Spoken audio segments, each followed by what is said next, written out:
It is 9 o'clock, so we'll call the road commission meeting to order of March the 13th, 2025. And Ms. Sharon, if you'll do the prayer, and Mr. Murphy, you do the pledge, I appreciate it. Started.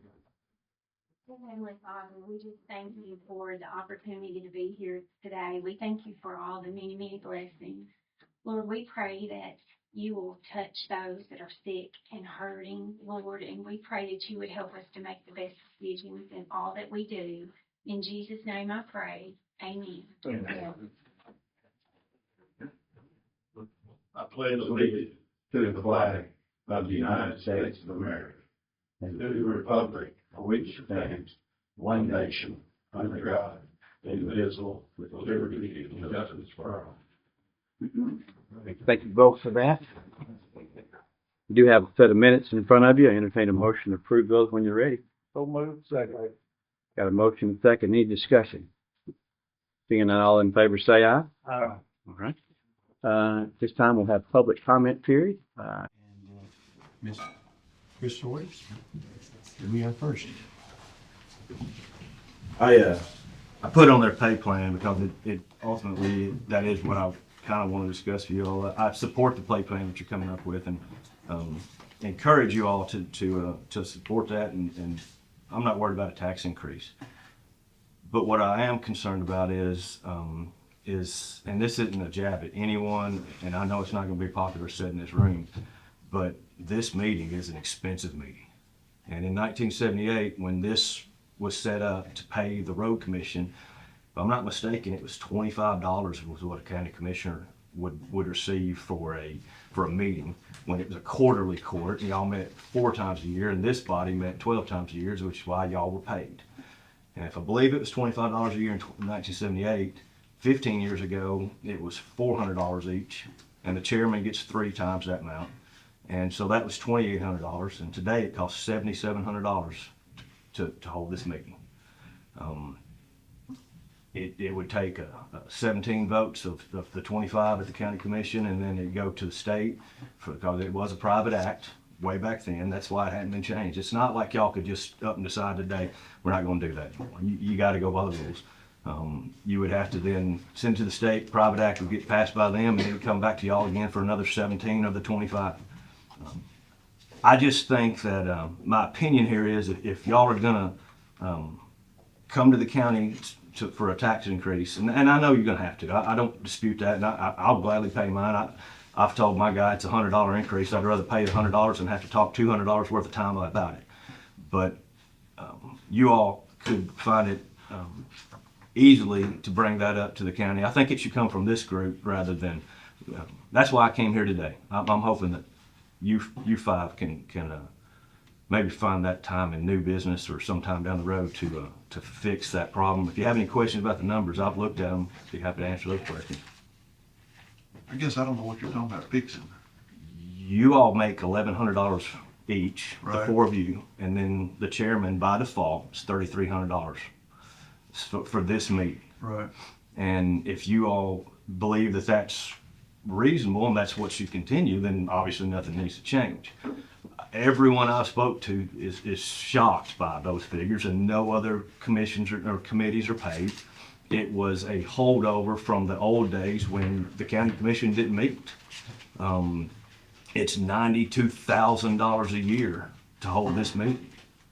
I know it's part of your salary, and I don't dispute, and your salary should not necessarily change. That's a budget issue that needs to come from the other side.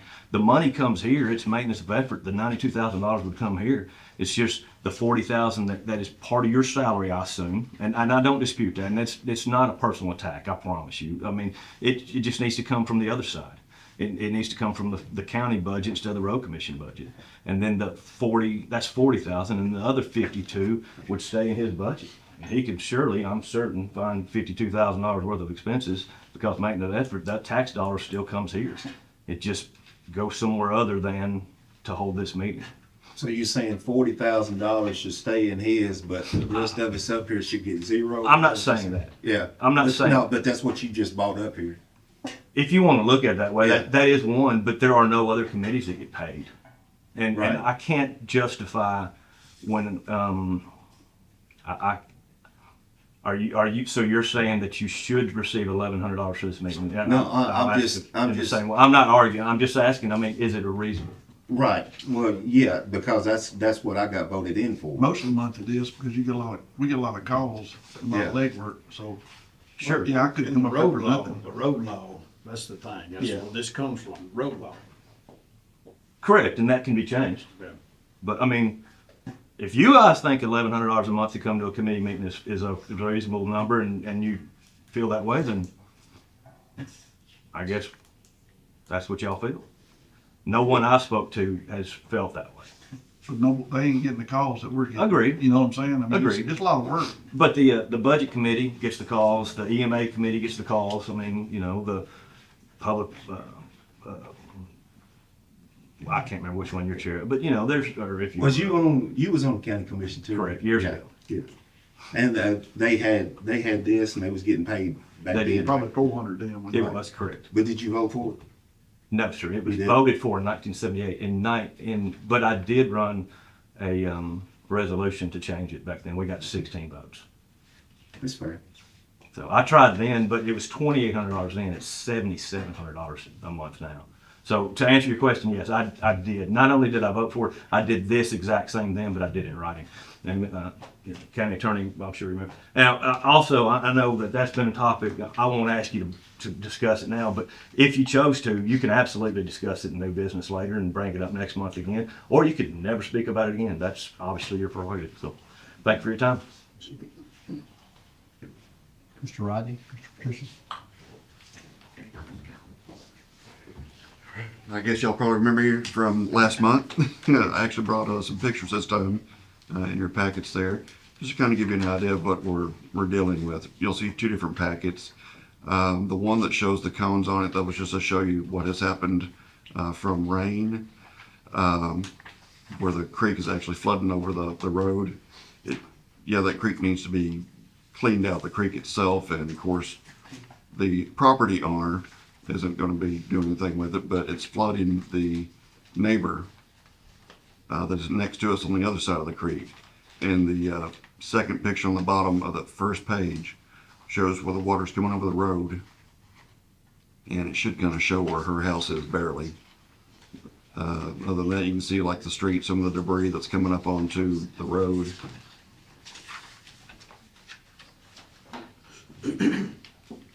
I know we're doing something in planning out on the quarry that's supposed to, is this the one that's gonna help that?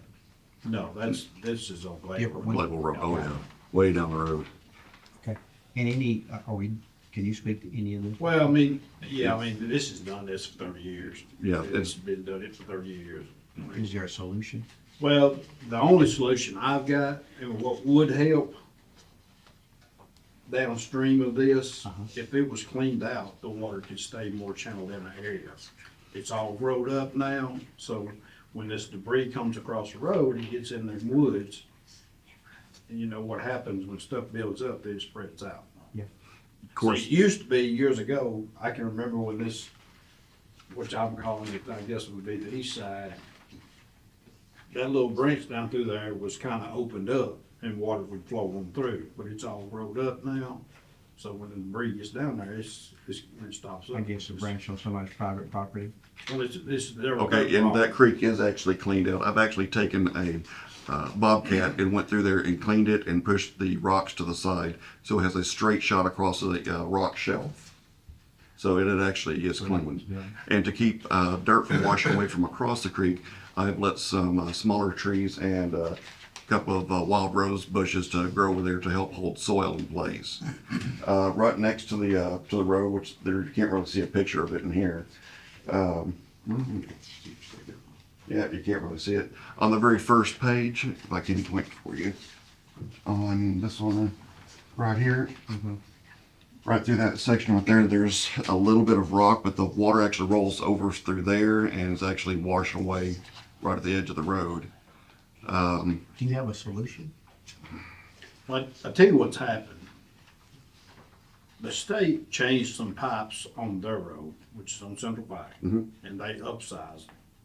So what this done is put a little bit more water into that branch there, which now usually don't I know the last time we had to block it off was what, 2 weeks ago, 3 weeks ago? Yeah, Something like that. what that one was. I mean, it goes down pretty quick. Mhm. I mean, we put the cones up, went and done something else, time we come back, it's all gone. It was actually the sheriff that even called to have it blocked off. I didn't even call on it. I'm used to seeing, they turn around in my driveway.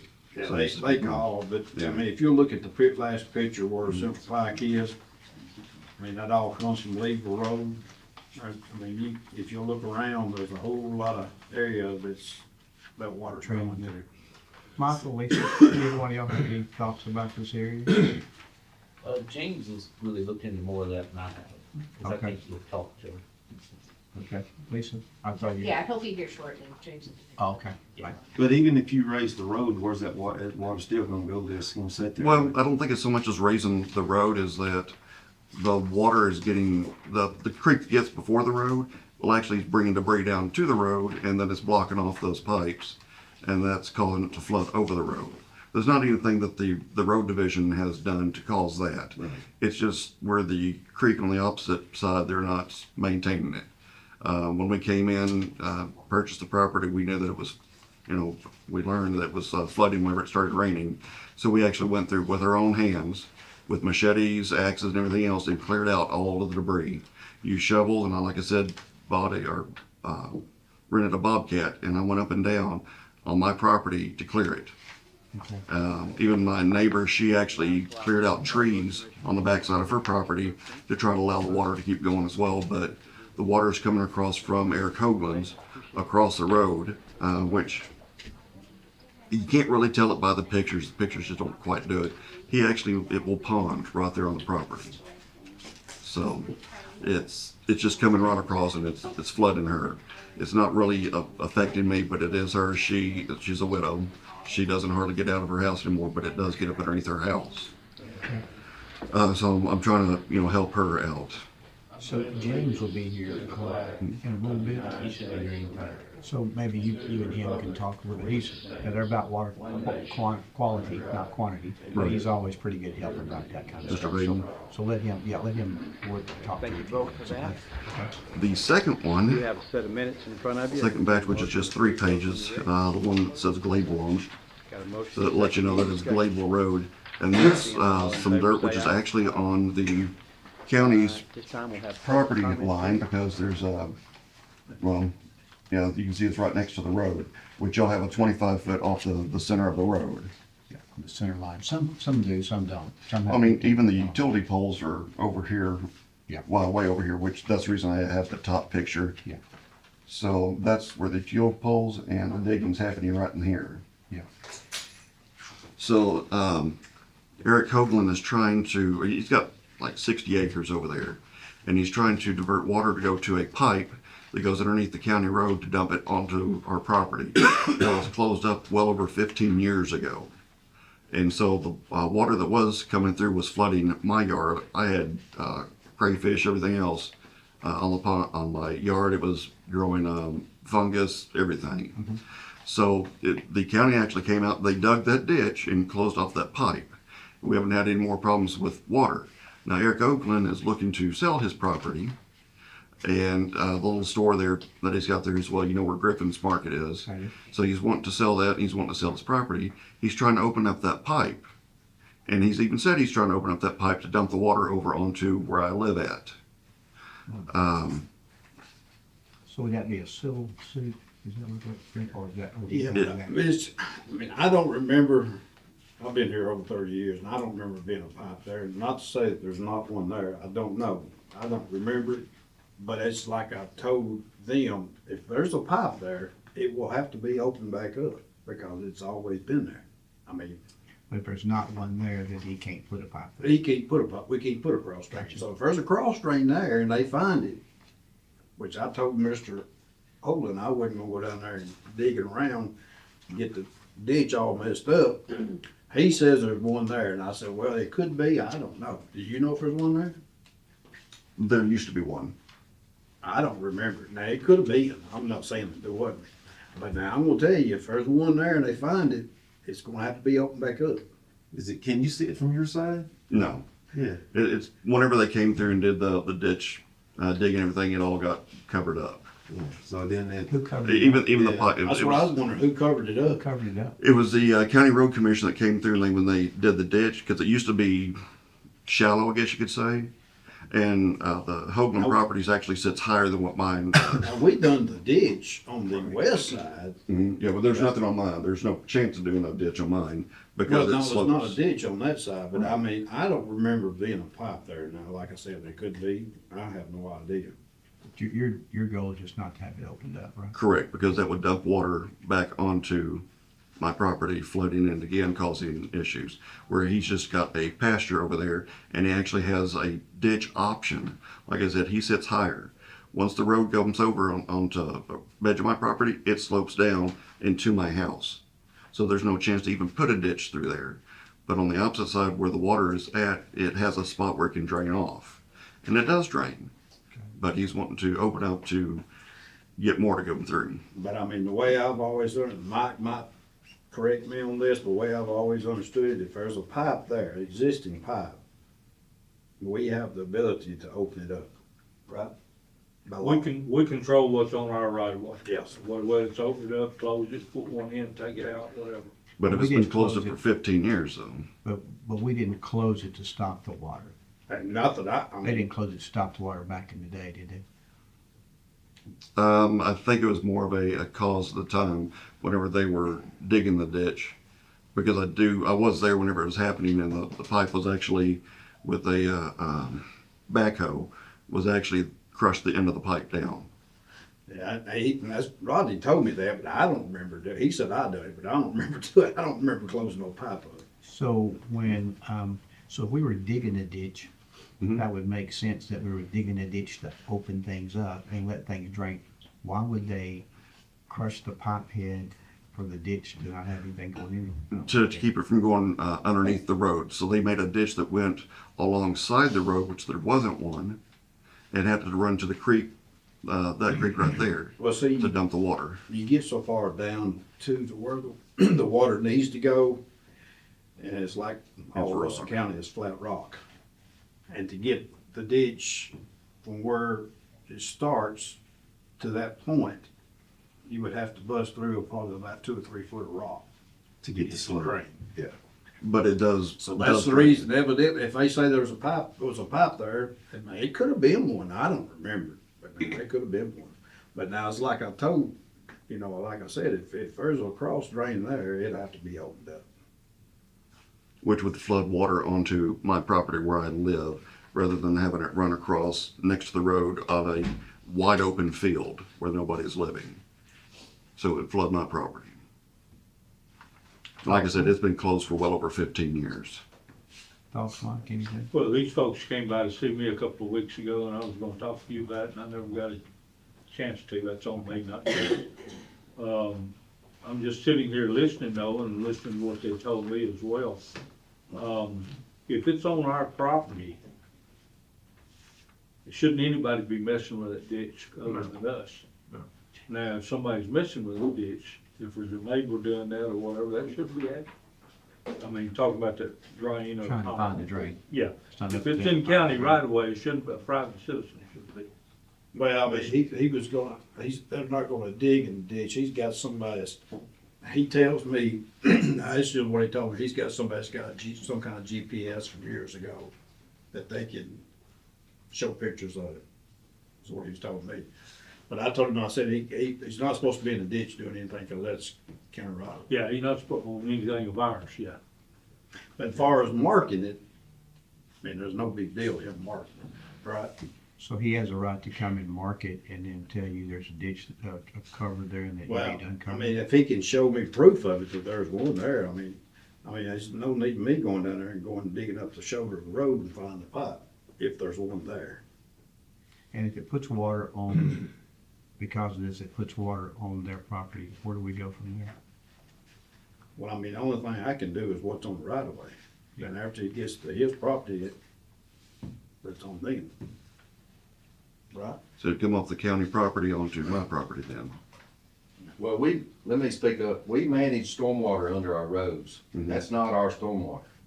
We are just passing it under our roadways. Mhm. And we're managing it under the road. If there was a pipe there and the stormwater was going there, the topo would show it. It's a low spot, the water's got to cross. That's all we do at the road, is manage it under our roadways. So it's not technically our water. It's- Well, the water would be in the right of way coming next to the road, correct? So next to the road, you've got the county property. Okay, so the water's coming across that property that belongs to the county. So then it'd come through the pipe, and then it'd come across and it would dump onto the little bit of county property on the other side, Right. and then go across my yard, my property. Yeah. So the county would not have any responsibility for the water coming through, No, across not if their there's a property. pipe there. We So don't, come we across don't have their responsibility. Not if All it's we're doing existing is letting it go underneath the road where it's naturally went.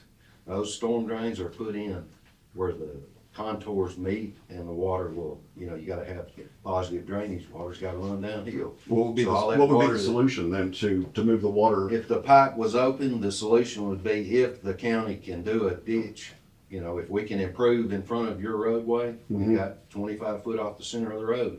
And I believe the rock depth out there is pretty shallow. Mhm. So all we could do is clean off the top of the rock and then the water's gonna go where it goes. Correct, so there's like less dirt on my side of the road than there is. But that wouldn't be county. We don't have any That would be control over y'all's- that. All that we're would be doing y'all's is problem. managing the water under the road. So if there's a pipe there, somebody wants it open, legally, they got a right to get it open. Because we can't hold the water back on somebody else. If there was a pipe there, that was to provide relief for their property, which followed the contour of the land, and you can see it on the topo. You got a high spot, the water stands up against the road right in that spot. So it makes sense, when I look at it, there would have been a storm drain there. Where Yeah, I it would have mean, went, it would have turned and went to the creek, you know, following the topo of the land. Now, you brought up your lot with some dirt, so hopefully if that happens, you know, the impacts would be minimal because it would stay over against the road because, you know, the lot has been built up. If that's the case, you know, all we could do is try to build a ditch down that side. And that would be Stevie's call, you know, on the rock depth. We've got a probe, we can tell you how deep the rock is. You've gotta have positive drain to create a ditch. You know, ideally, you want a 1% slope to get it to carry, you know, the water down the swale. But we don't always have that based on the topographic. You know, what God give us is what we've got. We don't have a way to cut rock. We don't trench, and we don't cut rock. So when we find a rock, you know, something that's not draining properly, and this is all over the county, you know, it is what it is. Okay, does the ditch currently drain water over to the creek?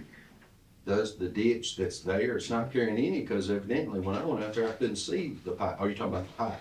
No, not Or- the pipe. He's talking about the ditch. The ditch carries it, when it gets so high, it Yeah, carries it. it breaks over, But it- you've seen it, what it does. But I mean, it'll It'll stand get across there as it the gets low. complete road. So what people need to understand, our ditches, they only carry a 2-year storm event, 2-year storm event. And that's volume. Mhm. When you exceed a 2-year storm event, those ditches are full and the water goes where it's gonna go. And we see it in a flood event. We can't control that. Correct, so the water, like I'm saying, would actually carry down that ditch to the creek. It would actually flow down to there. I have no idea. Okay, well, I live there, so I do know it Yeah, does you flow down would, there. you would know way more about it because you've seen it in big storm events. I Correct. have. I remember What I can look at 2010. is the topo, you know, the lay of the land is gonna dictate where the water goes. Mhm. All we do at the county is manage the water under our roadways. We don't legally have an obligation to hold anything back, and all we do is bypass it under the roads. We're not responsible for where that water goes or the volume that's created. That's the good Lord above that gives us those intense rains events. And that's just the way it is from stormwater. May I interject? I bought the house in 1990, and I wasn't aware there was a little bit of a water problem. That water problem has, I bought 20 truckloads of dirt and put on my property. I've done that periodically through the years. I couldn't get anybody to do anything to stop the water from coming over to all the way to my house. Approximately, I think, I can't don't hold me to it, about 7 years ago, the county road division came out, and this guy right here was on the, I think it was called a backhoe, and he came out and he closed that pipe for me. I watched him do it. And I've talked to him since, and he's laughing like I'm lying, but no, I didn't make this up. I talked to him not too long ago, and he said that if that pipe was closed, it's gonna stay closed. It won't be opened. That's the exact words he said verbatim. So, excuse me, I'm a little shaky. For the last few years, I've been very happy with there. The water's not coming over on my property. It's my residence. Across the road from us is a farm, 60-acre farm, and he's wanting to turn that water. We haven't talked to him. We didn't know all this was going on. We don't have a feud with him. It's just that he wants to sell the property. I say he, it's Eric Holdren. He inherited that property. His mother died several years ago of cancer. His daddy just died this past year. He immediately wants to sell the property. That's fine. I don't care what he does with it. Just don't let it affect me. And I do not want to be flooded again. I've done a lot of expense. I've paid a heck of a lot of taxes, sales tax, property tax, to take care of my property so I can find peace. That guy, he just wants money. There's a creek that runs back in his property. All he has to do, he's got a farm tractor, all he has to do is kind of put a little ditch and run that water to that creek. It don't have to come to that ditch. I got a question. Okay. Is there a statute of limitations? You said 15 years, is that how Well long over it's been 15. closed? If Well, it's been listen, closed- I've done a lot of stuff on all these roads throughout the county. I've slept since then, and I don't remember close enough to cross. Well, I'm just saying, I if just it's don't- been, I if it's been like I that, don't think Jerry Reynolds and all these people I've worked under years ago would have let me do that, but I don't remember.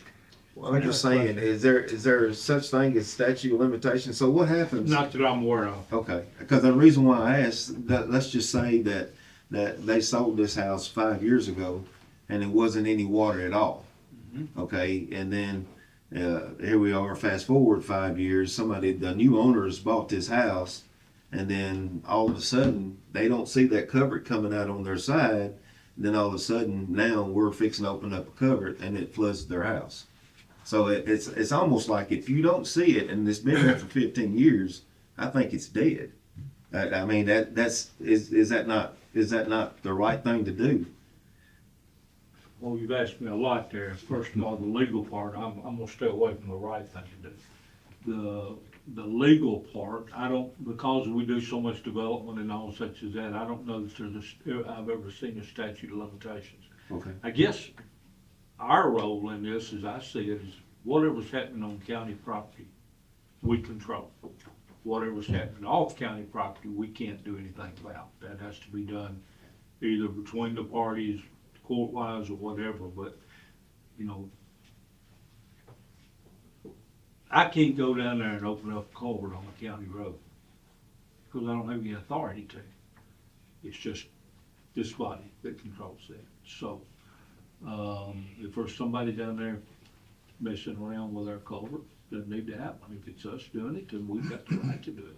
No, look, okay, yeah, I get you there, but what I'm saying is, if there's a culvert there, like he said, we can't say, okay, we're just gonna leave it alone. If there's a culvert there, then it's gotta be uncovered, right? No, I don't know that, I mean, you've got culverts covered up in this county. You've got stop gaps covered up in this county. I know, but do we have the right to tell, ask Steve to go down there and uncover it? If it's a culvert there, You do. this body, You do, he okay, works so for you, okay. just like I do, so.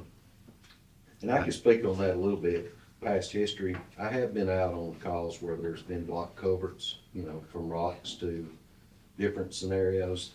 And in those cases, it's always been the person on the uphill side had the water backing up on them, the store side. Mm-hmm. All right, I've not got a complaint from the store side about any water standing in that field. When it does back up in that field, it will break over and go down that side to the creek. So you have it fill up to match the contour of the breakover point, which I don't know, I'd estimate maybe 2 feet of water on that side of the road. And then it breaks over and flows to the creek. It's not backing up enough that it's caused complaints to our office. The store's not complaining about water over there. And they may be selling it and developing it, I don't know. If they do, we're gonna get a site plan for whatever goes in there, and we'll look at the grading then. If there's a way, if somebody sold it, and, you know, you see the pans in the dump trucks, they can change the contours pretty easy. I mean, if it's 1.5 feet water standing, that could be managed with a site plan on that side to either construct a ditch on their property or the drainage network, when they do develop it, if it ever happens, we would look at that area and make sure that we had stormwater going to the stream. You know, we would, the developer, whoever bought it, and for something that's gonna be problematic, they try to stay away from those. If there's a storm drain that's causing these people problems and somebody was developing the other side, usually the last thing they wanna do is flood out the neighbor next door. They got the engineers and they're developing the grading and site plan. That's the time that we would look at where that 1.5 feet of water that's standing, that may have a ditch and may not have a ditch. You know, we could address it on the other side. It wouldn't necessarily have to come underneath the county road. If that helps. That could help, yeah. I guess what I'm saying is that in between you two, that's, or the group up here, y'all have the right to do it, but you also have the right not to do it. And that's all I'm requesting, is don't dump the water. And would it actually be hitting two pieces of property, the flooding would be. So it'd be hitting 101 and 61. So it's not just one piece. There was a guy that lived next door to us, and he was getting flooded also. He sold out and moved. Yep. That was when the water was coming through on both of us. All right, thank you. Thank you. Point taken. Amber, you here to speak to the road commissioner today? No, sir, my grandson's in the Boy Scouts and he's earning a badge, so we just thought we'd come here. Yeah, just had to attend the meeting. Right now, what I've written down so far is that one of the common problems is that houses that sit higher, they because of gravity, they reroute the drainage into lower houses' yards. Tell us your name. You look familiar. I'm Kelly Hollinsworth. Oh, okay. Yeah. Good to see you. Tell us your name, young man. My name is Donovan. Good to meet you. Donovan Alexander. Glad to have you here today. Glad you come. Okay. Thank you. Anybody here want to speak for the road commission before we close public comment? Seeing none, we'll close public comment. We'll go to Assistant Superintendent report, Ms. Sharon Lackey. The first item I have this morning is a budget amendment request for $325,000. We would like to get a pavement condition index assessment and from Collier Engineering, and what they do is they have this vehicle that goes out with all these cameras and they drive all of our roads and they index the pavement, the markings, and the signs and guardrails. And we will be able to access that by computer, and you know, you see the pavement really well, and if we get calls in, we can access that. We can see what they're talking about without driving out there. It also really documents any problem with the paving or maintenance better than we could go out and look with our own eyes, because you're driving, you're paying attention to the road. This has really good documentation. We tried to get a grant to do this, and we were turned down for the grant, so we would like to be able to get the money to do this from our fund balance. Your motion? So moved. All in favor, say aye. Aye. Yeah, I think it's a great thing. Yeah, appreciate you doing that. Then the next thing is some equipment that we would like to get declared surplus, some to sell on Gov Deals and some for scrap. Motion approved. Second. Any discussion? All in favor, say aye. Aye. Okay. That's all I have. Mr. Any Shepherd. questions from Ms. Sharon? Motion approved report. Second. All in favor, say aye. Aye. Thank you. Superintendent report, Mr. Steve Murphy. Subdivision report, anybody got any questions on this? Still quite a bit going on. Our mowers, our slope mowers still running, we finally got other one back, we still got one in Nashville that, we're gonna have to decide what we're gonna do with it, it's got a lot of problems, but things have been a nightmare trying to keep up this year. Patchwork, our guys still doing the patchwork, and trying to get all of our stuff ready, get ready to start paving. Paving kicked off, if weather stays like it is, we're gonna probably try to get started a little earlier this year if we can. Doing our general maintenance, coverage and stuff like that. I have talked to TDOT about the Stewart Ferry Bridge. We've got the hydraulics done, now it's in structural review, so now I don't know how long that'll take, so. It's one thing to another, I don't know what's taking the state so long, but I was hoping we get it back to where we can get bid and maybe get it done while school was out, but I don't know if it's gonna make it or not. Okay. But I just want to give you an update on it, by the way people are asking, because I've had several asking me about it. Motion approved, report. Second. Any discussion? All in favor, say aye. Aye. Thank you, Mr. Murphy. County Attorney, I don't have anything, Mr. Chair. old business? New business, Mr. Parker? Yeah, I appreciate you talking about this. I put this on the agenda because we're supposed to now, if we're going to talk about anything. It's just a discussion item. I don't know if anybody remembers Mount Juliet from 25 years ago, but if you think traffic was bad in Mount Juliet now, 25 years ago, it was Chicago. It was, it would take you 45 minutes to an hour to get 5 miles down Mount Juliet Road. And it's because we had a high school, elementary school, and a middle school, and they all opened up 30 minutes within each other. So for 4 solid hours, twice a day, you had bumper traffic inching along. People using the turning lane, shoulders, anything they could to try to get around, cut through the neighborhood and so forth. And so it's pretty bad. And they had an election, and 3 of the 5 members were thrown out, and other people were elected, and still a traffic problem. So the incoming mayor back then, he didn't know what to do. He didn't have any money. Mount Juliet was broke. Had 2 stoplights, didn't have any property tax, didn't have any sort of real income coming in to do anything. And so everybody knew you had to widen Mount Juliet Road. That's a long-term project. Everybody kind of knew you need another interchange or 2. We got Beckwith Road and still trying for Central Pike all these 25 years later, still haven't got that. So the incoming mayor divided traffic into 2 different definitions: long-term, things that would take years, like the bridge on Stewart's Ferry or safety plan, anywhere in the county, engineering and so forth, run into years. And he appointed a couple of committees, long-term traffic plan committee. Well, the short-term traffic plan committee was the one that surprised everybody because, again, there wasn't any money, so, and they didn't have a road commission, so they just appointed a committee. And come to find out, a little base, a little asphalt, especially if you had the right-of-way around intersections, could cause quite a bit of traffic relief for cheap. And so Mount Juliet did that, like about a half a dozen different places, and people couldn't believe it because a lot of times what happens on these old 2-lane roads, especially on T intersections, is you got the old steering wheel beating syndrome of being behind somebody, waiting to turn right. When you're 2 or 3 people in front of you turn left, you know, and it's a busy street, so you got to wait even though you're turning right because there's no lane. And so they came back and they recommended 20,000 here, 40,000 here, and before you knew it, it kind of got unclogged. Because they're still waiting on long-term traffic relief. There wasn't anything anybody could do about that. But it really worked, and people were kind of excited about it.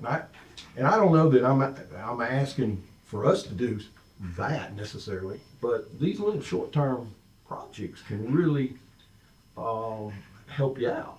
I mean, especially when you're talking a T intersection.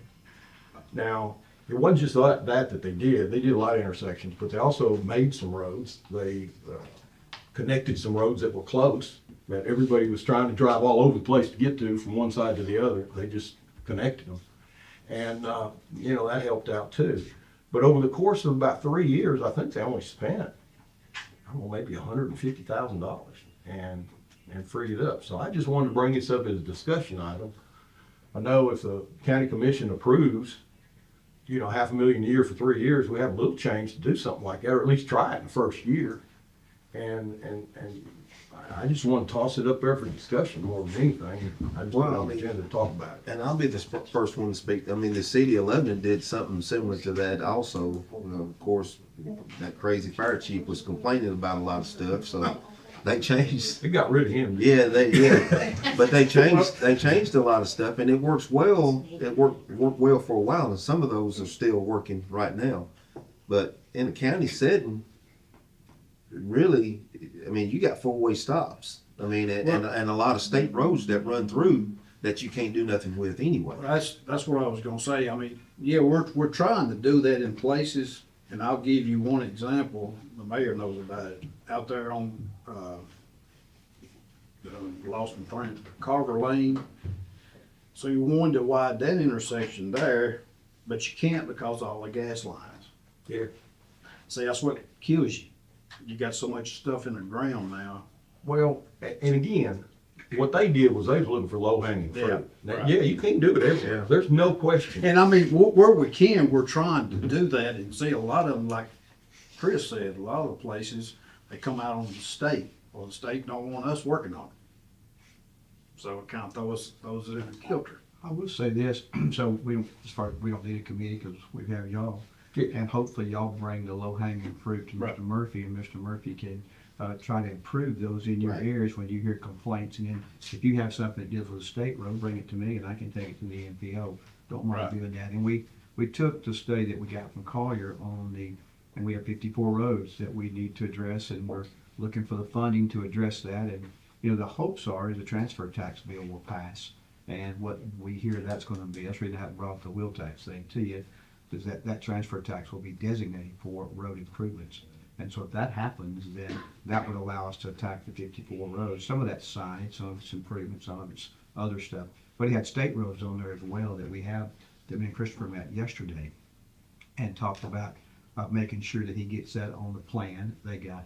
And I will say this, something else that me and Christopher talked about, I don't know, been 3 or 4 weeks ago.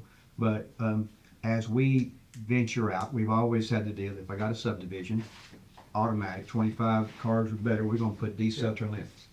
But we've asked him to start now thinking about, okay, you know where all these subdivisions are, and if this subdivision and this subdivision are going in, like on Eastover, me and you talked about the other day, you know, and they've widened that section and we go back down, that he would ask to present to the planning commission, as well as those people in development, hey, if there's a stretch road here in between, we're gonna ask them to do that stretch, to complete that, as a part of the planning. If they'll do that, you know, that's something we can bring up. And then we learned from Jay Norris, he said, we could also, which me and Tom didn't think we could, that if you have a subdivision within 1.5 miles of a major connector, 109, 231, you can ask the developer to widen all the way to that road. We didn't think we could do that, but Jay Norris is with TDOT, and he said, yeah, that's what other counties are doing now. So like we dealt with the people on Hickory Ridge, and they're willing to work to try to help us on that road there now. But so those are other two things that will help with our road network. Yeah. That maybe the plan will do. Well, see, and that's what we're doing, instead of bottlenecking this stuff down. But the problem is, that we've run into, some of them we've had no problem with, but a few that we've run into, this developer started and another developer will take it over, and they don't all agree. Yeah. And that's when you get into, like, if you wanna add a section or build a section of road, you know, one say, well, I'm gonna do it, the next one say, buys it, says, well, I'm not gonna do it. I mean, you know, it's already passed, then what do you do? Yeah. You know, so it kind of puts you in a hole, I guess, puts us in a hole. And according to Jay and them, and Mike would probably know better than Jay, but he said what they put that was in, if the planning commission approves that, then that becomes part of the minutes, part of the notes, and this must be done. He did talk about the possible letter of credit that we put up also for that, to make sure that it gets done. If something happens with the subdivision or whatever, then that makes that happen. But is this a change in state law that allows us to require a developer to get on county roads? I don't know if it's a change in state law or not, but I'll ask Jay to send me some documentation of how this is permissible now, because when I talked to him about it, you know, I said, Tom said we never could do that. And because this wasn't fair to ask somebody on Coast Ferry Pike, because I'd asked Tom, I said, Tom, so when do we stop putting subdivision on Coles Ferry Pike? When does it get more cars in it can handle? And he said, can't do that. Property owners have a right to develop it, as long as they're developed within their lots that's guaranteed and don't ask for any more than what's allowed by law, can't stop them. So I said, well, who widens our road? He said, y'all Well, figure it out. used to be like that, but they've changed it. I don't know what's changed, Mike. I couldn't tell you, cause I know I've talked with Eddie over in Williamson County about it. And he's making some of the developments do it. He had like a mile of road that was built by the developer. Based on the traffic study data. Yeah. If it's certain traffic flow and they can show those numbers are over a certain amount, they're based on the length. I think it also number of homes too. Yep, it's all in that traffic. I mean, you take 250 homes, I mean, you're looking at 400 cars at least. Sounds like a good idea. I'd just like to see what the legal authority is. I'll get Jay to Please. send us that. Yeah. I know the city's been doing this a long time. I don't know if the counties have been allowed, but And I think we always thought that was arm twisting or whatever, and maybe not illegal. That's what we were always told. I'd always heard that, so we never, pushed that. Well, I've always been told in front of development, you can do that. Okay. But other than that, Got it. but now, the last year or so, it's changed. one other thing I just wanted to say about the short-term traffic relief projects in Bellevue is the road commission did every one of them. Is that because it was in the, No, Mounds View paid them. And I remember Steve Armistead, I remember when it happened, we asked him, and he said, I don't know, I gotta ask the attorney. He says, because I'm not supposed to be on any city street. And Mike came back and he said, well, you know, if you pay them, you could do it. And the city did, paid, and people driving around on those roads right now, so. So what, back to your original, what, are you trying to set up a fund just for that, or? I don't, again, they're different, they don't have a road commission. I mean, we would be that committee, as the mayor pointed out. I mean, surely, we don't need a committee to do it, but I guess what I'm saying is, especially out in just whether it's just 2-lane roads, if you got 50 foot of right of way, if you got 25 off center and you don't have utilities, I mean, you can get 3 lanes with turning lanes pretty easy with base and asphalt, the way I see it, up 11, 11, 11, it's 33, and you still got ditch on both sides, right? I mean, that's pretty easy. Now, when you try to get 2 on a T intersection, you don't need 2 extra lanes, because you can't go straight. So, I mean, you know, there's a lot, I think, way out, and this isn't it's probably not gonna solve the Posey Hill problem. I get it. It probably won't even affect my road commission district as much as the rural ones. But when you get way out, the first place that's gonna clog up is gonna be the intersections. And you got a busy road, you got a side street coming up there, you know, what happens in the morning and evening, people are waiting to turn, for people to turn left. That just happens. Well, I know that Posey Hill and all that right there where Beckwith and all that comes together. See, the city now, they have annexed that whole intersection. You're out of that. I'm fine with that. You're out of that. And that's on the docket to be done, right? I gotta go to church. They got, Yeah. they got a plan to fix that. Yeah, it's being fixed. And I mean, I was fine with it, because that's gonna be a congested area, because you got all them coming out of Delwell. I mean, a lot of people's using that now. And that's 2 extra lanes every direction. That's like, So I think what you're saying to all of us is that when we see issues out in the county that maybe is low hanging fruit that can be done, let's bring that to Mr. Murphy and see what he can do. Yeah. So I think that's all he's asking. Yeah, but that goes back. Well, now that's what, I'm glad you said that, because it goes back to East Division Street. To me, that's low hanging fruit. Put something on the shoulder of But the that's road. long term. That's gotta be environmental engineering, right of way, utility Right, relocation. and I think you're railroad y'all negotiation. working on something for that anyway. I haven't talked with Chad yet, but I'm gonna get with Chad. I mean, we was down there last Friday morning about 2 o'clock trying to fix a hole in the road. Yeah. I mean, And y'all are shaving the trees this week too. yeah, that East Division is, But with that, so Collier has a plan, Mr. Murphy's working with him on that to get those guardrails or whatever put up for temporary. And then we're applying again for the grant, maybe this time we might get it with everybody, I think that comes up this spring, right? And then of course Mountain View is taking from Luther Lennon Bridge on the way in, with Amazon's. So once they get the guardrails done and Amazon gets that group done there from the Luther Bridge in, and hopefully we get the grant, we'll hopefully have that road So, underway. but- It's going, it ain't But gonna be we're, tomorrow. we're getting a grant, but We're the, hoping to get. Well, no, it. yeah, I'm just saying, we've I'm done just saying. tried twice. right, but what I'm saying is, how much of that road is ours? So you got a pretty good, I got a map in my office, I can show you. So Cause the bridge- city of Lebanon comes in on one We side. start there at the Mount Juliet city and go comes to the in. bridge. Yeah. So Yeah. the Luther Lennon Bridge, I'm sorry. We start there at the city and go to the bridge. Then from the bridge, past, right before you get to Jones Brothers is the city of Mount Juliet. Then we start there and go from there to the city of Mount Juliet again. So you go into county, it's kinda like parts of Lebanon, then you go into the county, into Mount Juliet and back into the county, then, Well, yeah. Wait a minute, aren't they gonna, Mount Juliet got out of Amazon to go all the way past Amazon? Yeah, they did. And so I'm hoping they'll do our section too, but I don't know. The widening plan they have is all the way from the city of Mount Juliet, all the way out to Luther Lennon Bridge. Okay. So that, Well, that's good. That's They're gonna gonna be taken care of with the way they got maps. So you got from Luther, Lennon's Bridge back towards, what is that, Old City Castle or whatever? Yeah, it it's is right there before you get to that. Yeah, Old Castle. Yeah, Old Castle. So that's the But section. see, we've got part of that already done. Where they put them buildings, we made them 3-lane and put turn lanes. And that's what See, we, a section of that's already done. and that's what me and Okay. Christopher talked about. You got two sections like that. If we could have worked with both of them while they were doing it, we could have had that in between those Well- two. They would have done that all at the same time for Well, us. see, we've got another, the way I understand, there's another Coming. warehouse coming. Yeah. And we're gonna get them to connect all that, cause there's a box culvert there and everything. We're gonna get them to connect all that, make all that 3-lane. So those things are in Thank place. you. All right, one more question. All right, so when the cities annex, parts of the county or whatever, like there's, supposedly there's a road that's gonna be coming off of Rutledge Lane that's gonna go around, back over towards Henley and all of that stuff. So the city's building that road, not the county, right? Right. Okay, even though they're gonna have to take all of that in to the Well, city. they're gonna annex it in.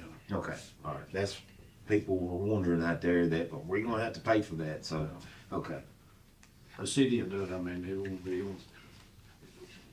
But what they usually do is when they're gonna do something like that, that's when they annex. Right. Anything else, Motion to adjourn.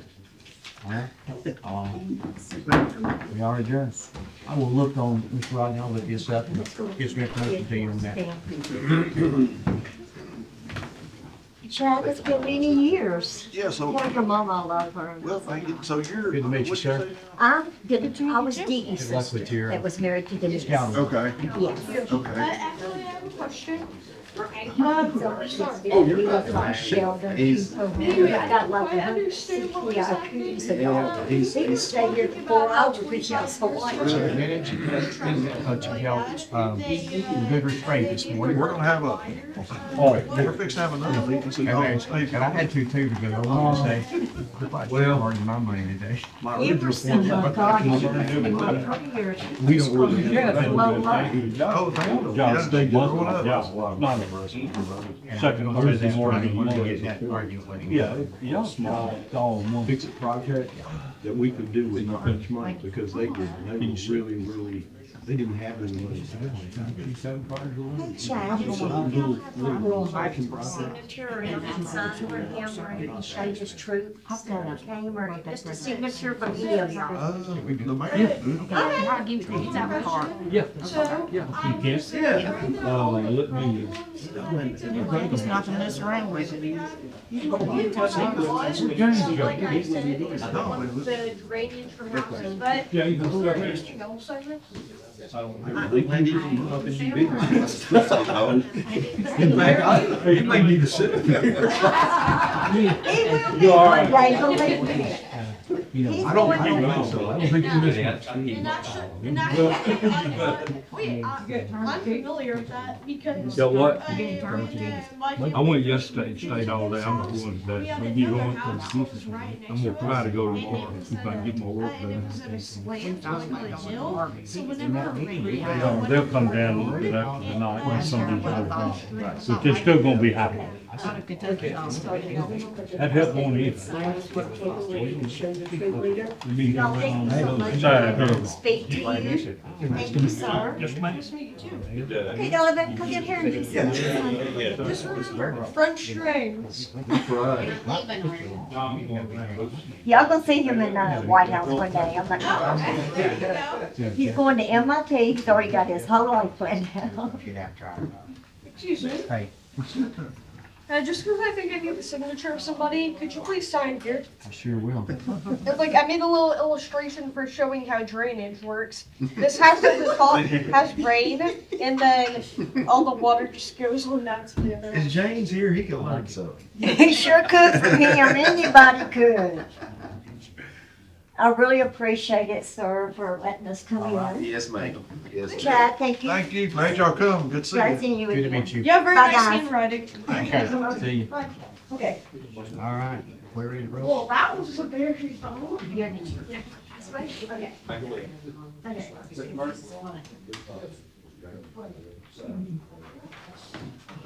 Usually just come and go on. You ready to move on? No, not quite, Mayor. Okay. Y'all generating a lot of paper, I'm not sure why. It's all home folks in here except for Lisa.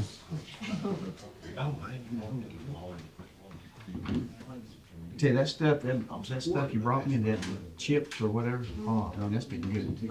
I'm out though. You're out? Send me to Hawaii or something. I'll go ahead. Matter of fact, I never did get any. What you talking about, Mayor? We have a special relationship. Okay. We'll leave it there. Yeah. But, it's, good stuff. I think she's already got. Mr. Maynard, Yes, got a joke for us today? I don't. Before we go on the record. See, I'm slipping. You are. Yeah. Cinco de Mayo is the best. Yeah. I didn't think Tommy was gonna go for it. so. I got a few, but I can't say them all. I'm good, Mayor, whenever you are. You're rolling. All right. Call to order the Urban Type Facility Board, March the 13th, 2025. And you do have a set of minutes in front of you. Motion approved. Motion is second. Any discussion? All in favor say aye. Okay. Anyone here to speak for the Solid Waste Board today? Seeing nobody. Legal report, Mayor Jennings. Don't have anything, Mayor. I like it. Ms. Cindy Lynch, Solid Waste report. All right, everybody's got a copy of the solid waste report in front of you. The second page is the landfill activity report. You can see what we brought in for the month of February. Fiscal year to date, we're up about 361,000 for the year. The next page, collections and hauling report. We hauled a little bit less to Smith County from the same time last year, but I would attribute that to the weather events. The next page, recycling report. We were down about 33 tons and down about $4,000 in revenue. But the metal prices and the paper prices are going up, so it should be increased in the next month or so. Pulled from the convenience center, the next page, we pulled 373 loads from all 7 of the convenience centers for the month of February. And I don't have anything else unless you have some questions. Spring cleanup. That's it. I do. I've got the city of Lebanon would like for us to take care of the spring cleanup March 30th or April 11th. There should be a letter attached to the back. Hear a motion on that? Go movie. Second. All in favor say aye. Anything else, Ms. Cindy? I don't have anything else unless you have questions. I got one question. Okay. Nashville's problem, is it spilling over? It Is is. it hurting us? It is. Sumner County's problem's hurting us worse than Nashville, honestly. Rutherford? Rutherford's will. It will eventually, it'll be there. I got a question, Mayor.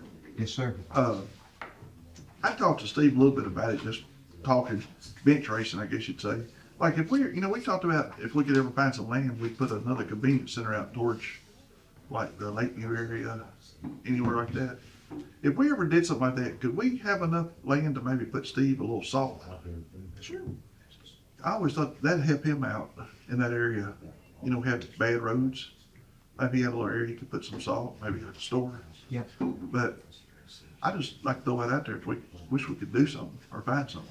I know the land's the thing, but And there's an option there, here's another option that we are working at. There's an opportunity for a $6 million grant that we've looked at. And it's money that is allocated for the county, based on money that came from the tornado back in 2020. And we're looking to take that money and apply for it and rebuild the LaGuardia station. And in doing so, to be able to qualify for the grant, we're doing that so that we can stage major equipment on the west side of the county for disasters. Because the last time we had a disaster, everything was in the middle, and we couldn't get that signed, so that's the justification to be able to use the $6 million to do that. So there could be a possibility there of a staging place too if this doesn't work out. I don't know that for a fact, but that is definitely something that we've been working on trying to get it. If we get it, we'll definitely bring it to you guys. And You talking about the what station? the LaGuardia station on 109, and we wouldn't go back there. We'd go to a different spot. Oh, the LaGuardia station, the Weymouth Station. Okay. So we're talking about a Weymouth Station. Well, we bought that up, and I think this is probably not the committee, but we bought that up other night. Wouldn't that be a prime piece of property to sell? Cause that's a bad spot. Yeah, and so we have, the first thing that was allocated, if you remember, we were gonna go to the school site, but we felt like that's gonna be too congested. Yeah. So he's got 3 other spots that we would look at. Again, nothing to talk about until we get the grant, until we get approval for that. Get approval for that, we can do that, but that's how we're gonna do that. That So is that's it. property that is sitting on this. So then that property you got there, you could sell that and help pay for whatever. Yep, that'd be good. I'm just, in my thinking too, is like, I know like Commissioner Breeze calls, and she's got some areas, and even like Christina, they have to come all the way back up here to get salt. Yep. They go all the way back. It kind of helps. Yep. Is that area, Bobby's area. Yep. There's enough property behind the Suggs Creek Convenience Center on Stewart's Red Pike. If they wanted to put a salt shed back there and put them a fence, and they're welcome to lock up their equipment at any time at the convenience center. Oh, that's good to know. Yeah, so there's enough property for that. Yeah, but that's If on they're the interested. wrong side of Mount Juliet. But it's better than having to come all the way, some help. Let me warn you about getting too close to the west end of Mount Juliet with convenience centers. Yeah. I mean, Nashville's coming. yes. I mean, they're already coming. They are coming. Yeah. Okay. Any other discussion? You can put it on the agenda next month, see if the commission wants to do that. All right, anything else? Is there a motion to approve the report? All in favor, say aye. Aye. New business, old business, stormwater delegation, you want to speak here for the stormwater? Stormwater report, Mr. James Baker. Sorry, Mike was gonna handle it. He talks too much, I don't like Michael up here. I'll never get out. I want to go to lunch today. And Lisa definitely talks too much.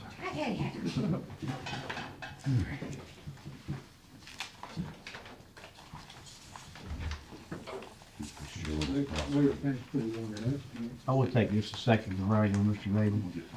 We have several issues that come up, and I know this board, not only does the road commission, but they also do the solid waste for trash, and they also do stormwater, and so thank you for that. But he does a great job for us. We have several complaints, just like I know he's been helping Mr. Rodney and Mr. Patricia today, but we had a couple yesterday that had an issue, and found a way to kind of work things out. So Mr. Bailey, just publicly, I thank you for what you do to try to stay within the law and work out issues. Appreciate it.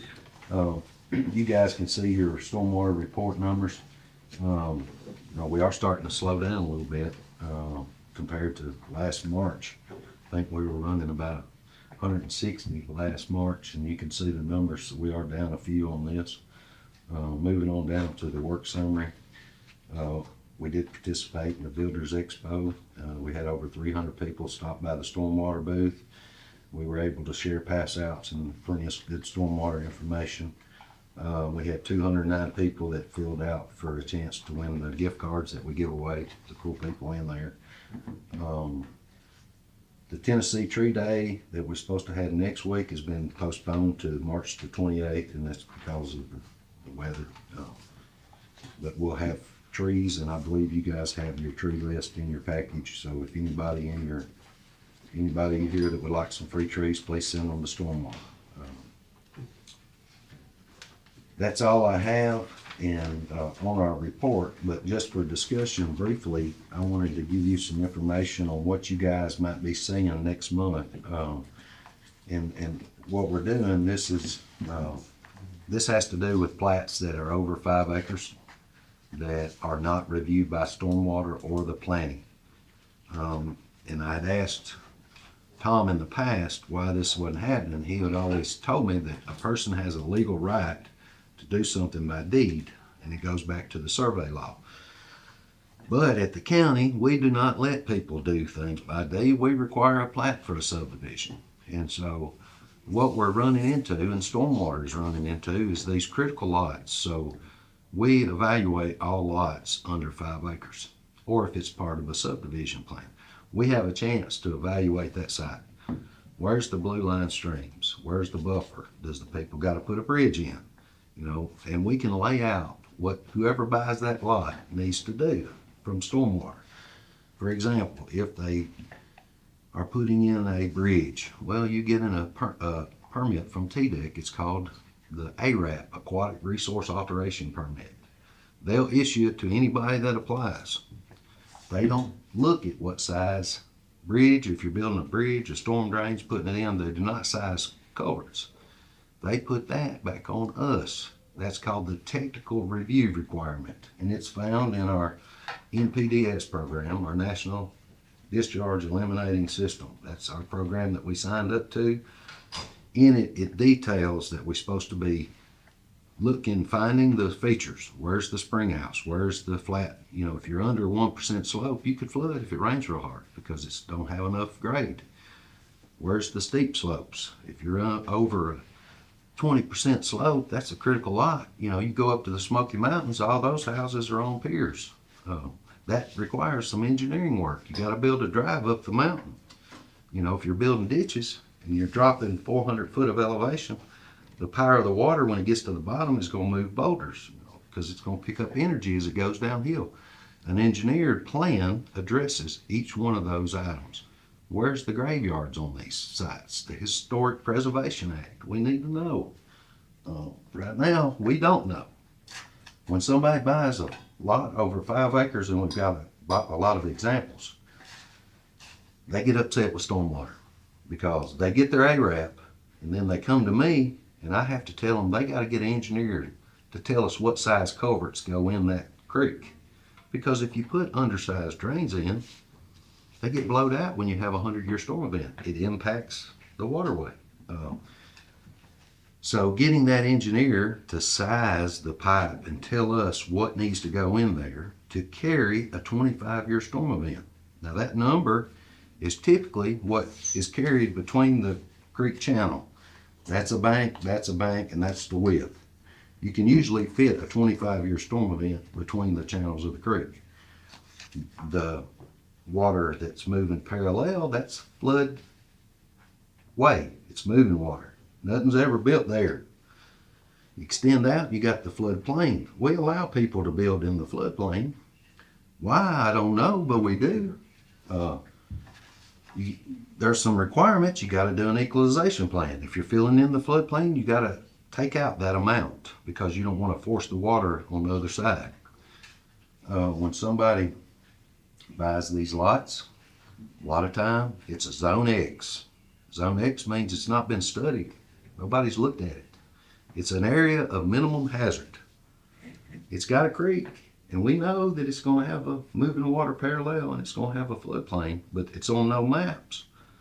So I have to tell that owner, you got to do a flood study. Cost them money. They're not happy. They would have known it if we had had a chance to review it. Over 5 acres. Now, I don't want to ask that a boundary survey, if somebody boundary survey his farm, do we need a site assessment for his boundary? No. When we need the site assessment is the moment they subdivide that farm. Common plan of development. It's now going to be a subdivision. That's the mechanism that says Surveyor, you've got to pick up the streams, you got to show the buffers. We need to show those steep slopes. We need to check the Historical Preservation Act. Where are the old graveyards? Half of them aren't shown on the map. Somebody needs to look. You know, something else that slips through the cracks, the Endangered Species Act. We've got to do that. We're not getting a chance if they're over 5 acres. The realtor, he's going to pull up and take out all the fences, and he's going to try to remove as many trees as he wants so he can make it appealing for the auction. We go out after the auction 5 years down the road when they've removed the trees, and we're giving trees back to try to stop the erosion that's happened from the loss of the fauna and the flora along the buffer. So I said all this to say that I'm going to email you something, and I didn't do it today because I need to get this advertised and on the agenda. But you guys need to study this real hard and think about all the people that are moving here, that are buying these lots. We've got an auction next week. I heard Jay on the radio talking about it. Go out there and look. It's 6 or 7 lots on Canesville. It had a blue line stream that is mulched. Every tree on it's gone. If you stand at the property line and you look here, you've got creek channel, minnows, crawdaddies, the stuff that supports aquatic life that classifies it as a blue line stream is there. When I turn around and look at the other way, there's not a tree up there for 400 feet. Everything's been mulched. We should have had an HD. That's a hydraulic determination. Where does the waters of the state start and stop? What needs protecting? That wasn't done. They're 5.02 acres. Stormwater don't have a signature on there. When they buy it, they're going to be critical lots because they got to cross that stream. So that's where I'm at. Does the county have the authority to put a signature on the plat? Can we put a stormwater signature on the plat? That's the only place you can catch it. Yeah, I think you talking about it, but his responsibility doesn't trigger until we get that planting done. Yeah, that's my mechanism to go out there. So, Is there any education that ever happens from the federal government side or the state side to realtors? I have done some outreach to the realtors. I don't know that the federal government does any outreach as far as educational and environmental laws. That's one of our target audiences. Yeah. Realties. We gotta, now. They probably don't really care maybe a ton of what I think, but they might follow the state thing. Yeah, and they want, the realty people are not gonna be happy if this passes, because it's gonna cost them money. When they, you can call TDEC, and realty people, developers don't do this. They should, but I know why they don't. You can pick up the phone, you can call TDEC and you say, hey, I need HD, it's gonna cost you a dime. They'll come out there and do it free. It's gonna be a detailed HD. Or you can be the owner of the developer, and you can call your own person that's certified. They practice that, they're allowed to do it. They send that information to TDEC. TDEC sends me a letter, it's a letter of concurrence. I agree with this site assessment. That takes 8-9 months to get that done. Whereas if you call TDEC, they'll be there in 10 days. Nobody utilizes that. Why? Because TDEC is going to show every wetland out there, and they're going to delineate thoroughly. And now I can't say, I'm not going to say that somebody's doing a lesser of a job, but if you're working for a client and you want to represent your client and save them as much money, and land is dollars. Square footage wetlands cost people money because they can't develop wetlands.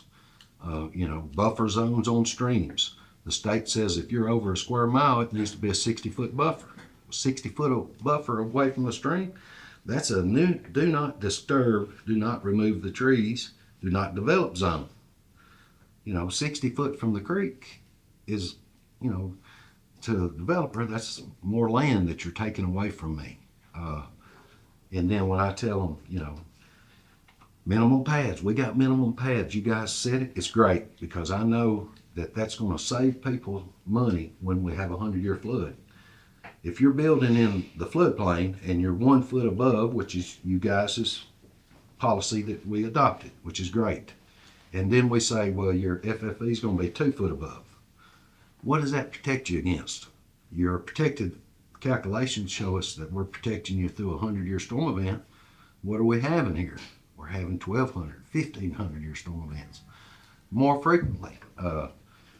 You know, the Corps will tell you that we got a 1% chance that we can have a 100-year storm event any day of the year. That's the data, historical data. James Baden says throw that data out the window. Look at data since 2000 to 2025. You know, the 2010 storm event changed the numbers for the rain events that we have now. Every time you have a bigger rain event, and we are, that changes the historical, because they do an average from the first data that's ever been captured. And that's what we design. That's what engineers design by. You know, my thought is, look at the last 25 years. What's happening now is what you should be designing for. That standard went way up because the engineers talk to them. They all know this. The numbers that you're given, that overall average, is way less than what's generated from a 100-year storm event today. And so when you see numbers like what happened in March of 21 in Waverly, right down the road from us, they had 21 inches in one rain event. That was more than Helena dumped and caused all the damage up there in the Carolinas. And we had it happen right here in Tennessee. It wasn't a hurricane-driven storm, but it was a single cell that produced 21.5 inches at 2 gauges that were confirmed. That's more than has ever been recorded in a single rain event ever to fall in Tennessee or the whole Ohio Valley. But you don't hear people talking about that data. That's what stormwater is dealing with. Now, my main job is the quality. What's in the water, and we want to protect it. Unfortunately, the other side of this, with the new development, I'm dealing with new construction, which is quantity issues, because we got to protect these people that are buying lots. You know, so. Well, let me ask you a question, or a couple of questions when you say that. How long is this going to prolong? Say that you go to the sale and Saturday, and you buy one of those lots and whatever. How long is that going to delay them from getting started, putting in their driveway? Okay, so good example. I had Shop Springs. Let's see, the surveyor, Crockett Surveying. He did 16 lots out there. The 8 flag lots are all across the creek and up on the side of Jennings Knob. The front 8 lots were all under 5 acres. They're all on the front side of the creek. Every one of them are designated critical lots. None of the ones in the back are designated critical lots. Mm-hmm. Lot 1, flag lot, the couple bought it. They didn't have no note on there that said critical lot. They showed up out there and they want to put in, and I just happened to be out there doing inspections, when they pull up with a truck with 2 42-inch pipes to put in this creek. Now, I've got A-wraps for 4 other ones upstream. The engineers run the STAT program, designed it to carry the 25-year base flood safely past the 100-year, because we don't want these pipes washing out down the system with all that material. And so we got engineer design, we got these crossings. They're 372s, 372-inch culverts to carry a 25-year storm. Up there, it's 0.52 square miles of drainage basin. Lot 1 down here, I'm at 1 mile. It's 1 square mile of drainage basin. What's that mean in hydrology terms? You went from 500 CFS, cubic feet a second, to 1,000 cubic feet a second in a 100-year storm event. 72s won't work down here. You know, it's going to have to be bigger. Good rule of thumb, if you go on the system, you will always see bigger storm drains as you come down. It's when you see these small ones that's stuck in the middle that cause problems. The state law, our sub-regs say that your bridge, your culverts cannot back up the water more than 1 foot. Stormwater law says you cannot cause damage to your neighbor by backing up the water. So if you put undersized drains, if they would have stuck those 42-inch drains in there, the first big rain event two things were gonna happen.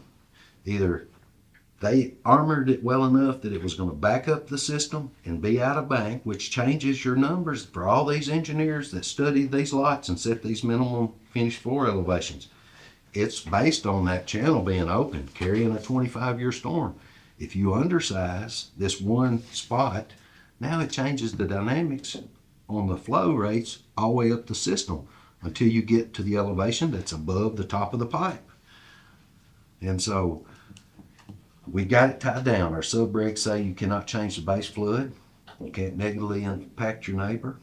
Our sub-regs also have a lot of other language in there where we can ask for technical engineered data. I'll send you an email today, and I didn't want to send it before today because I didn't get it on the agenda.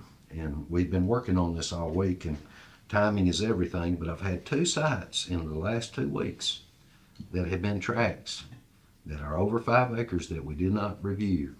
And both of them subdivisions, everybody that's bought these tracts are finding out that they're critical lots. And the commissioners are going to get the calls, the mayor will get the call, and he's already met the Burnett's that weren't happy that bought lot 1. And, I deal with this about once a month.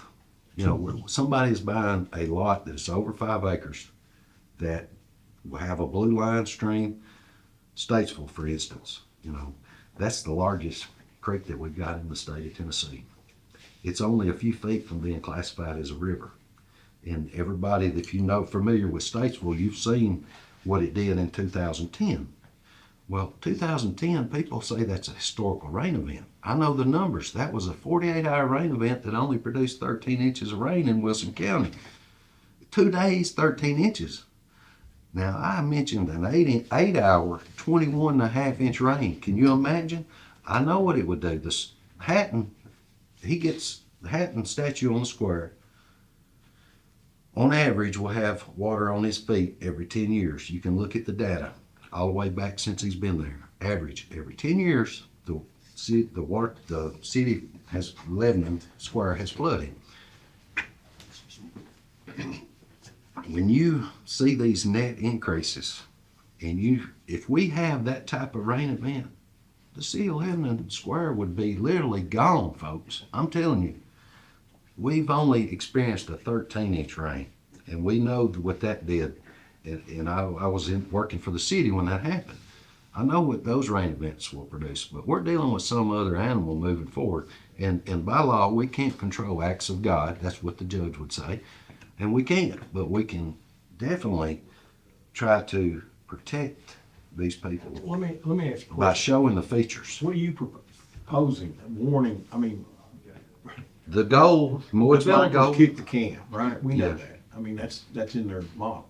But the only thing we can do as a legislative body is to make rules, right? And so what rule can we make to alert potential people who are coming in from California, everywhere, don't know anything about the terrain?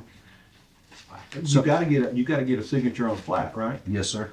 So right now, anything by law, if it's under 5 acres, Christopher's gonna get a signature, I'm gonna get a signature, 911's gonna get a signature. There will be, WEMA, I think 911, there's signature blocks for everybody if it's under 5 acres. Anything by over 5 acres, the surveyors are getting it recorded at the courthouse and are not getting a signature one on there. Do we have the authority to change that? That's what are you proposing? And so what I'm proposing, we're gonna set up a plat checklist that will identify critical lots.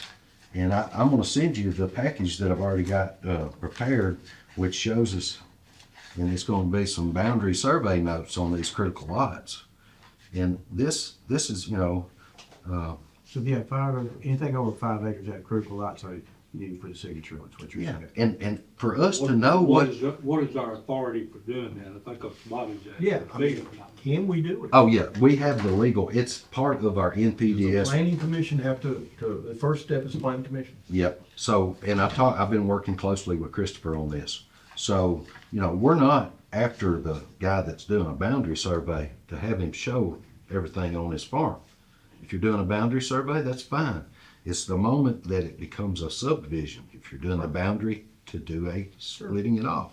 Chris would have that already know through the planning that that's the intent.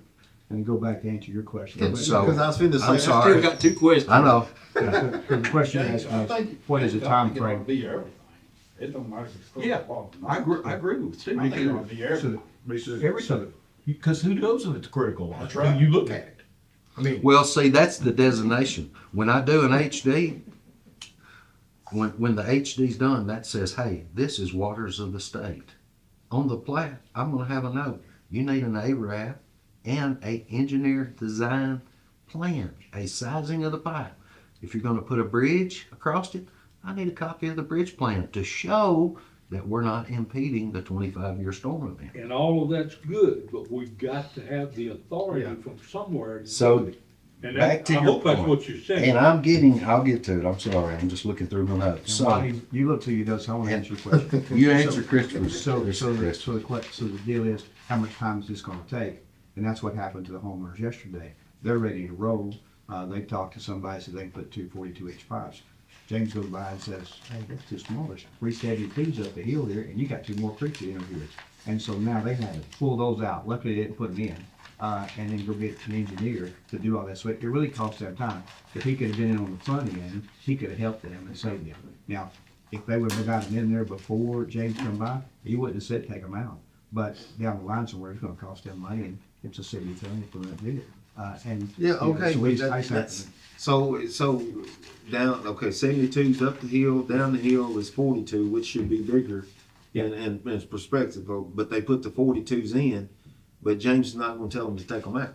Well, if they were already there, James wouldn't have told them to take them out at the time because. They couldn't have subdivided We don't legally have any, but we until don't the have, we signature. don't have any, we have no jurisdiction. He was just trying to save them. Yeah, so what I told them, if they'd have put them in there, I hadn't come by and they put them in there, that would have been a civil suit between them and the neighbor. Where it would have been an environmental concern would have been the first flood event. You can't block the flow, you're not carrying a 25-year, now you're gonna have material downstream. That's a point source discharge from an unengineered plan. All right, let me then answer my next question here. How is So it? when you come in and you do this and they call you out there and you catch all this stuff on the front end, and we're talking about taking out trees like you was talking about mulching a while ago, are you making them put trees back? At this time, I'm not, because all I've done is my assessment of a stream. I'm not the legal expert on what is a stream. I go out with the biologist and sure, I can identify all the benthics and I know what it takes to be a stream. So you have to meet the designated uses to be a blue line stream. Before it's optioned, before it's ever cleared, we would have them tell us in the HD, is this ditch a blue line stream or is it a ditch? Okay, so that gets back to my other point. Before they even put it on the market or open it up for auction or whatever, that's my point about mulching and all. You need to go in there first. Is that what you're saying? So before that lot was ever created and a buildable lot, before it ever became a legal lot of record at the courthouse, it should have been reviewed by stormwater and the planning. This would have give them the information what we need on a site assessment. And they don't go out and do it, you gotta be qualified. But they would have a certain group of people that would go free of charge if they call TDEC, or they'd call their own specialist. They'd go out there and they would do their assessment and they would look to see, is that waters of the state? Just like if it's a wetland or a pond. People think a farm pond is their pond. If it's connected to a creek and it has flow, it ain't a farm pond anymore, not according to TDEC. It's part of waters of the state. Even though it's on the middle of your farm and you built it 50 years ago, if it's connected to that stream and the bugs that are in there can go up and down into the pond and back and forth, that's the designated use. You know, the So benthics you're is. gonna need any more help to get all So this done? if all I need is the requirement for the stormwater signature to be on lots over 5 acres. Now, And what I'm that's- gonna send that's you what we're is trying to get to. the legal, I'm gonna send, and I broke it all down, and we'll get into it more next month, but, and you'll have it in front of you by the end of the day on your computers. So you're gonna put this on the And agenda? I've already sent it to Mike and the mayor this morning, but it has broke down everywhere in that NPDS permit that asks for technical support. Okay. It has everything from our subregs that's already on record that cover this, that's already part of, when she asked yesterday, and she said this wasn't included, I apologized because all I had to do was say, this came from our subregs. It was designed for subdivisions. She said this didn't include her, what I sent. Chris, give me that from the subregs, which is for subdivisions. It That definitely. gives you the law in the background. The Yeah. MS4 is what allows them the authority to ask for that if this body approves it.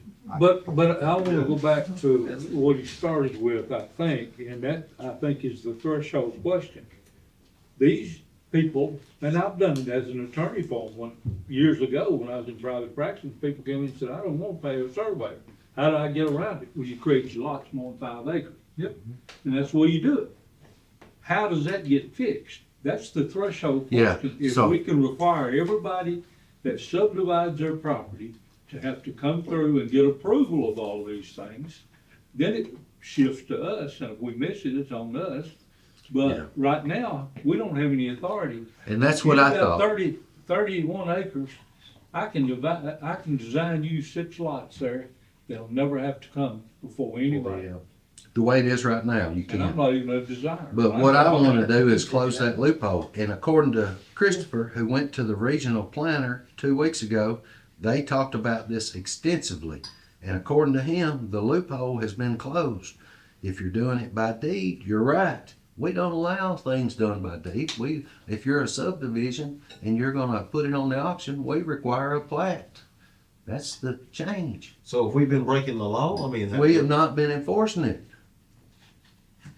When you do those by deeds, Stormwater law changed all the planning law. when you did it by deed, you had that legal right, but now the county won't let you do it by deed. They want a plat. If you're subdividing, we wouldn't even let somebody do a 0.3 acre subdivision by deed for our roadway. We had to make them do a plat to show it. We've always had to do a flat, except when you had lots more than 5 acres. Yeah. Or even if you created, let's go back to my example, and I created 5 lots over 5 acres, but I left one of them that I wanted to keep myself 4.5 acres. It's gotta be subdivided and go through. Yeah. Right. But if it's all over 5, You didn't have to. we didn't have any authority. I didn't think, and that's what I've always been told. The language What that you're caught telling me you now was is I did. this, common plan of development. That's the language.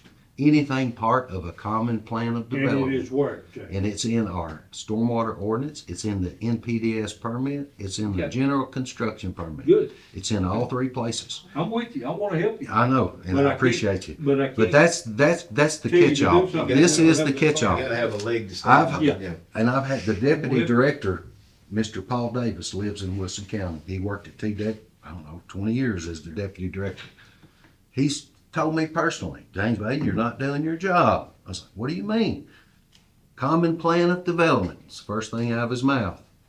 Common plan of development. If it's a part of a common plan of development, you gotta do your site assessment. That's what So, he tells me. but what do you want this So- board to do if it's So- already in our lingo and it's in our law? Well, there's, That's not on the agenda. Yeah. that's not on the agenda today. But I But for mean, discussion purposes, when you get your email, you're gonna see some new stormwater fees that's drafted. It's going from 37, we're just cleaning this up, like 37.75. We're asking for $50 per lot. So there will be some increase in here. And like these critical lots, when we get a critical lot plan, I send it to our engineering team, and we've got 3 of them that we keep on staff. That way, if I get a plan from one of those engineers, I'll send it to one of my other engineering teams to do the review, because we don't want any conflict of interest. And so we've got 3 engineers that we use for reviews. But when somebody gives us a critical lot plan, one of those lots at Shop Springs got a critical lot plan. It's got the hydraulic calculations, it's got the minimum pad, it's showing the FFE. I gotta have somebody check those numbers, so I'll send it to an engineer. those critical lot plans, I went back and looked. We're averaging about $290 that we pay for engineers to review somebody's critical lot plan that they submitted to us. We only get $37.50 per lot on those. So part of this change would be moving forward, when we get these designated critical lots, the plan review fee for those to create those lots, you know, I've asked for $350 on that, because that would cover our cost to pay an engineer to review the plans. You guys have the authority to make that. I've just put the numbers out there, what we paid, what looking at the future might be, and I think $350 per critical lot would take care of the county for the cost that we pay. And by, you know, I think by putting that back on the developer, the person that buys the lot, he's still gonna create the critical lot plan for his house unless the engineer goes ahead and does it in the subdivision. Create the minimum pads. Then we don't have to label it a critical lot, because I've already got the surveyor shot it. I know what the elevation is. We're coming out of the ground a foot above. I can see that. When they have to construct their own critical lot plan, then I have to get a survey out there to survey the pad. He'll shoot 4 corners, survey that, give us a certification that it's 1 foot above the minimum pad, and then he starts going vertical.